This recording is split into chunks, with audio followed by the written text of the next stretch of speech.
इस वीडियो में हम जिस ड्रग का रिव्यू करेंगे उसका नाम है डिजोरा और इसके अंदर जो मेडिसिन आती है वो है डिसलोराटिडीन।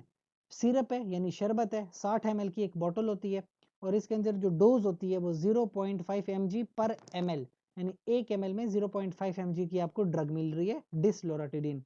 कॉन्टिनेंटल फार्मास्यूटिकल्स की ये प्रोडक्ट है और ये जो डिसलोराटिडीन होती है, सादा से अल्फाज में समझाऊं तो ये एंटीहिस्टामिन है। देखिए हिस्टामिन को ज़रा मैं बता देता हूँ कि ये क्या होता है। इंसान के जिस्म में एक हार्मोन होता है हिस्टामिन।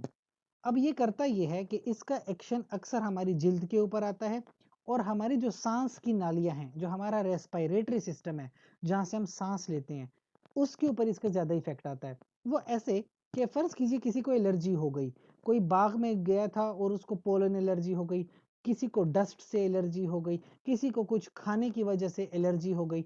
तो हिस्टामिन ये करता है कि फौरी तौर पर जो हमारी सांस की नालियां होती हैं उनको कॉन्ट्रैक्ट कर लेता है। इसके अलावा बहुत ज़्यादा रेशा और बलगम प्रोड्यूस कर लेता है। आंखों से पानी आने लगता है, नाक से पानी आने लगता है, मुंह में बहुत ज़्यादा सलाइवा प्रोड्यूस हो जाता है। इसको कहते हैं एलर्जी और ये काम किया हिस्टामिन ने। तो सादा से अल्फाज में बात भी यही होती है कि अगर आप इस हिस्टामिन को बंद कर लो यानी एंटी हिस्टामिन ड्रग ले लो तो फिर ये सारा मसला ठीक हो जाएगा। तो डिसलोराटिडीन दरअसल एक एंटी हिस्टामिन ड्रग है, ठीक है। इसको टैबलेट फॉर्म में भी लिया जा सकता है, इस तरह शरबत की फॉर्म में भी आता है और मुख्तलिफ बीमारियों में जो इस्तेमाल होता है। मैं आपको एक बीमारी बताऊं, एलर्जिक रिनाइटिस या अर्टिकेरिया।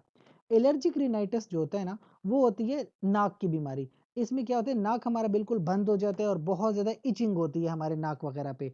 इसको एलर्जिक रिनाइटिस कहते हैं। अच्छा, अर्टिकेरिया क्या है, वो जिल्द की एलर्जी होती है, ठीक है।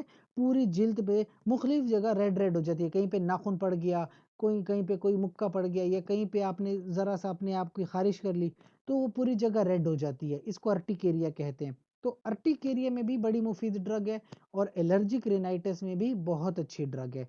बस एक बात आपने याद रखनी है, अगर तो आपको गुर्दों का कोई मसला है या लिवर का कोई मसला है तो आप इस बात को अपने डॉक्टर को लाजमी बताएं, क्योंकि अगर उसको पता होगा तो वो डोज को एडजस्ट कर सकेगा।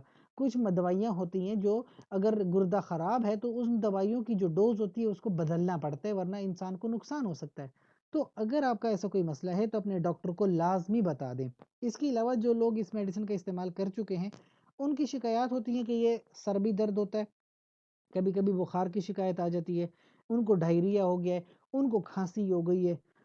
कुछ लोग कहते हैं कि बहुत ज़्यादा नींद आना शुरू हो जाती है। देखिए हिस्टामिन के साथ ये होता है, एंटी हिस्टामिन लेते हो तो नींद ज़्यादा आती है, थकावट ज़्यादा महसूस होती है, ठीक है। अच्छा, कभी कभी नाक से खून बहने लगता है, एपिस्टेसिस। तो इस तरह की कुछ लोगों की शिकायत हैं, लेकिन ये ड्रग सेफ है, इस ड्रग की वजह से कुछ नहीं हो रहा। कभी कभी लोग मुख्तलिफ तरीकों से ड्रग को रिस्पॉन्ड कर रहे होते हैं। इसके अलावा वार्निंग के तौर पे एक बात याद रखें कि अगर आपको लगता है कि मेडिसिन लेने के बाद आपको एलर्जी हुई है तो फौरी तौर पर मेडिसिन लेना बंद कर देंगे। और प्रेगनेंसी में कोई भी मेडिसिन लेने से पहले अपनी गायनेकोलॉजिस्ट से मशवरा लाजमी कर लें। इसके अलावा अगर आपका कोई सवाल है तो कमेंट सेक्शन में पूछ लें। साथ ही चैनल को लाइक करें, कमेंट करें, शेयर करें और सब्सक्राइब कर लें। शुक्रिया।